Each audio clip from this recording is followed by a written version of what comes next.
আসসালামু আলাইকুম, কেমন আছেন সবাই? আশা করি সবাই ভালো আছেন। আজকে আমি রান্না করব ক্যানজাল আর ডাউল দিয়ে একটি রেসিপি।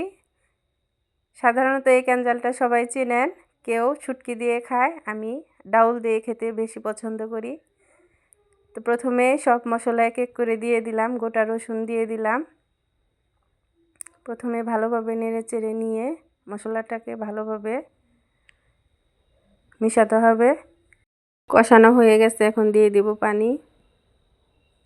পানিটা দিয়ে দিলাম পরিমাণ মতো, ঢেকে দিব।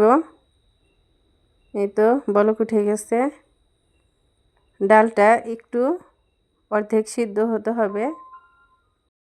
এই তো কড়াইতে কিছু পরিমাণ তেল দিয়ে দিলাম, তারপরে দিয়ে দিলাম পেঁয়াজ, রসুন, কয়েকটা কাঁচামরিচ কেটে দিলাম। এই তো বাগার দিয়ে দিলাম। বাগার দিয়ে সুন্দর করে নেড়ে চেড়ে নেব।